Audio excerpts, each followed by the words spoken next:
Was the second round of the NBA playoffs off the hook or what?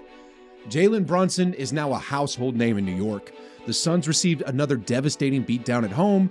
Steph Curry did everything he could, but ultimately fell short against the referees. And Joel Embiid? Well, the MVP will have to go into another long offseason and ask himself the question, what more can I do? Losing stinks, and to become champions, tough decisions need to be made. Here's what losing in the second round means for these NBA teams. Let's start off with the New York Knicks. The way they lost in the second round taught us a lot about what they need to do in the offseason, but before that, I think it's safe to say that they outplayed everybody's expectations. I mean, from the start of December, they were 10-13. Nobody expected much from them. But then from there, they battled and battled and battled, all the way to the 5th seed in the East. Then, after making it into the playoffs, they made even more headlines by eliminating Donovan Mitchell and the Cavaliers in the first round before ultimately falling to the Miami Heat in 6. The question they got to ask themselves now is, what do we do from here? And the box score from Game 6 can pretty much sum up what the Knicks need to do in the offseason. It's clear that Jalen Brunson played like an all-star, while their actual all-star put on a disappearing trick and vanished right before our very eyes. Many New York fans are disappointed in Julius Randle, and for good reasons. This is the second year where the power forward had an amazing regular season, but looked completely unrecognizable in the playoffs. I mean, it's not just the fact that his shots aren't falling, but it's his defeated body language, which has a contagious effect that affects everyone else on the roster. For the New York Knicks to reach the next level, they need to trade Julius Randle, and a key target at the moment from what I hear is Karl Anthony Towns.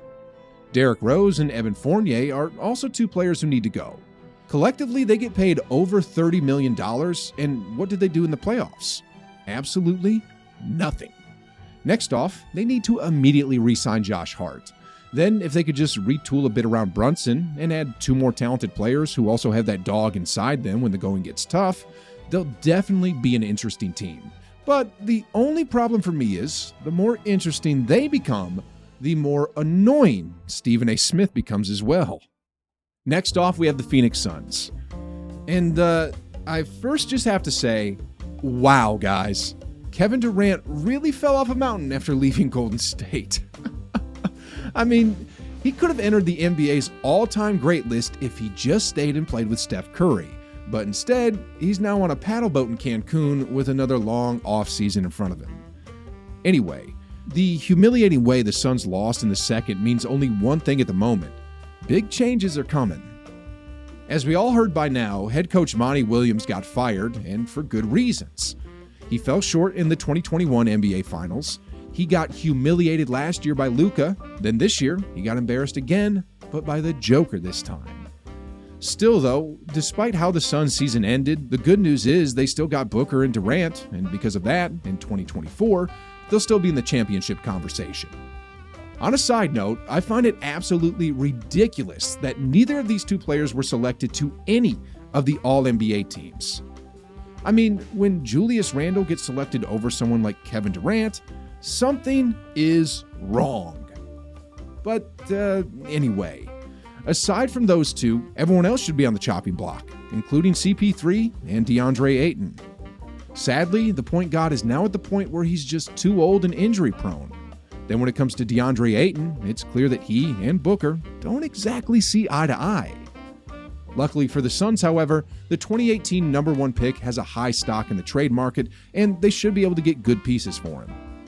Overall, the Suns are going to be an exciting team next year, and I look forward to what their new owner, Matt Ishbia, can do to prevent another Luka special from happening to them in the playoffs. Next off, we got the Philadelphia 76ers. Honestly, losing in the second round for them is really troubling and confusing, because the truth is, they have all the talent in the world and they're just a hair short of becoming a championship-level team. I'm serious here, guys. I mean, they have an MVP in Joel Embiid, and they have a former MVP in James Harden. They also have a rising star in Tyrese Maxey, a borderline star in Tobias Harris, and a tough 3-and-D specialist in PJ Tucker. Their bench is pretty decent too. Then when it comes down to what they were able to achieve this season, just look. They were the 3rd seed in the East and were literally just a few minutes away from clinching the series and arguably punching a ticket to the finals. But instead, they let it slip away. Then in Game 7, Tatum caught on fire and put on a show for the ages. At the moment, Philly's biggest problem is probably their coach. Don't hate me for this, guys, but Doc Rivers is completely overrated. I mean, in addition to blowing multiple 3-1 leads, this will be his 3rd consecutive second-round exit against teams that the 76ers were capable of beating. Ty Lue, a master of X's and O's, is probably the coach they should go after in the offseason, and heck, JJ Redick would even probably be an upgrade. After their coaching changes, though, Philly should make minor tweaks to their roster, then hire Tony Robbins to give James Harden motivational talks every day in the playoffs, then run it back one more time. Oh, and one more thing about the 76ers. They really fumbled the ball when they kept Tobias Harris and traded away Jimmy Butler. That'll go down as one of the worst moves in franchise history. I mean, could you imagine what things would have looked like if they had Embiid, Harden, and Butler? Sheesh, guys. Anyway, last off here, and this one kills me, are the Golden State Warriors. I'll have a longer in-depth video for this, but just to scratch the surface, let's get into it. First off, I truly believe that if the refs called that Lakers series fairly, the Warriors would have won. But at the same time, even had they done so, the Nuggets look incredibly formidable with the way they beat down Kevin Durant and the Phoenix Suns. So even if Steph Curry and the crew advanced to the Western Conference Finals, the odds would have been heavily against them. And with that being said, some personnel changes have to be made in the Bay Area. First and foremost, the Warriors need bigger bodies coming off the bench. In the past, they had Zaza, they had JaVale, they had Spites, and they had West. Big bodies that can come in and provide 15-ish minutes of great basketball would do absolute wonders for Golden State. I mean, not only could they provide some much-needed defense against other bigs, but they can come in and provide some much-needed easy buckets as well.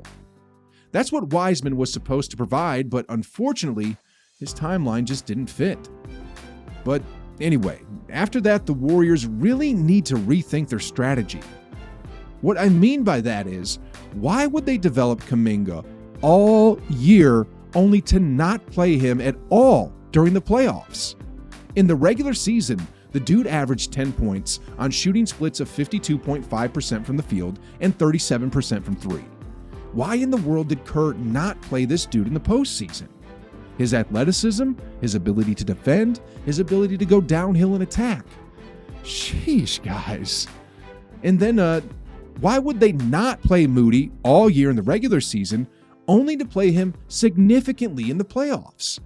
I mean, he did do well during the playoffs, but he could have been a lot better had they developed him, instead of giving those minutes to Anthony Lamb, another player who didn't get minutes during the playoffs.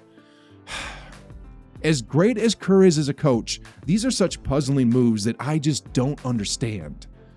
Anyway, the Warriors also have a Poole problem. I'm not trying to hate on Jordan Poole right now. If you guys are fans of the channel, you know I've been a supporter of him for a long time. With that being said, if the guard out of Michigan could return back to his 2022 form, then great. There's no problem at all. But his drop in production in 2023 has been more than alarming. Then when you add in the factor of his attitude, especially towards their leader Draymond, that definitely raises a huge question mark. Do they keep the Poole party and give him another chance, or do they look towards the market and try and find something more consistent and less erratic? That's a huge decision for the front office this offseason. I mean, with that payroll that they have, they can't afford to mess up. It's a championship or bust. And with that being said, the Warriors aren't too far off from being a championship team again. A slight retool is all they need to be at the top of the NBA again. And over the offseason, their front office definitely needs to put an end to any two timeline notions. Because the truth is, there isn't two timelines. There's only one, and that's the Steph Curry timeline. Everything revolves around the two-time MVP. And after watching every single game this season, I came to realize one thing. The reason why teams can't imitate the Warriors system, the reason why Joe Lacob said the Warriors are light years ahead of the NBA, is all because of Steph Curry. Without him, the Warriors system won't work. In fact, he is the system. And from the looks of it, he has probably another 2 to 3 years where he can still play at an MVP caliber level. So during this window, they need to do everything they can to make sure he has the help he needs around him to compete for another championship. One thing is for sure though, the front office is going to have to do some serious work this offseason, and you can be sure that when next year rolls around, no teams are going to want to see the Warriors.